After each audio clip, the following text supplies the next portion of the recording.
जमीन यांनी खाल्ली मानवची. मी त्या माणसाला नेणार आहे की आज मी विसरून गेलो होतो. परशु अण्णा कुठे काय माहिती काय ना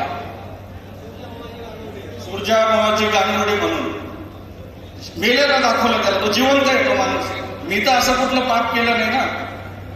काय गरज होती कुठल्या वैयक्तिक माणसावरती बोल. राजकारणावर बोला ना. कुठे काम झालं नाही, कुठे यायचं की आमच्या गावात इतकी मतं पडली तितकी मतं पडली. पण इथं आमचा तालुका अध्यक्ष साक्षीदार आहे सुरगाण्याचा. सुरगाण्यात मला जिथं 0 मतं मिळाली तिथं मी कामं दिली. तर मी माझ्या घरच्याला का कामं कमी देणार एवढं लक्षात घ्या. अहो घरात भावाचं भांडण असतं तर मी तर काही एवढं हे नाही ना.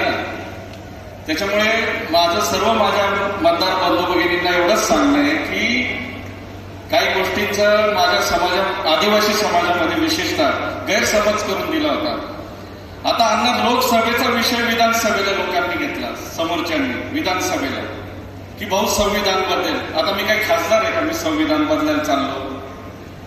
मी काही आरक्षण आमचं काढलं जाईल आदिवासींचं. आता ते आरक्षण काढायचा अधिकार हा आम्हाला नाही, हा पार्लमेंटला आहे. हा जाब तुम्ही भगरे सरांना विचारलं पाहिजे होतं. आमच्या लोकांनी भगरे सरांना ते मला जाब विचारतायत. मला विधानसभेमध्ये कोणाला अधिकार नाही संविधान किंवा आरक्षण बदलायचा. हा पार्लमेंटला अधिकार आहे. आणि 2दा आमचं सुप्रीम कोर्टामध्ये आरक्षणाबाबत कोर्टामध्ये याचिका फेटाळल्या गेल्या आहेत. 2दा एक हायकोर्टामध्ये आणि सुप्रीम कोर्टामध्ये पण. तर का आमच्या लोकांचा एवढा गैरसमज झाला. कारण की पवार साहेबांनी एवढं काही करून ठेवलंय दादासाहेबांनी. आणि ते लोकांचा एवढा गैरसमज होण्यासारखे दूध खोळे का राहिले मला हेच कळालं नाही. तर याच्या पुढे माझी सर्व पश्चिम भागातील मंडळीला एक सांगणं विनंती राहील की तुम्ही कुठल्याही गोष्टीचा शहानिशा करत जा. मी वेळोवेळी माझ्या भाषणात बोलत होतो. मागे आवाज नीट येतोय का.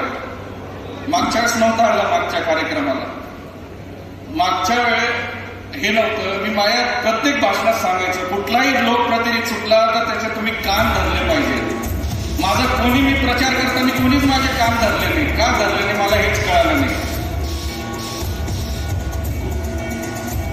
सुरगाणा तालुक्यातले आमचे अध्यक्ष सांगतात त्यांनी आकडाच सांगितलं. मला तिथं मागच्या 20,000 होते. यावेळेस मला 48,000 मिळाले. 48. मला अलगुणमध्ये 17 मत आहे. अलगुणमध्ये अलगुण गावात अलगुण तिथं कधी नाही तर 1 मत मिळायचं नाही.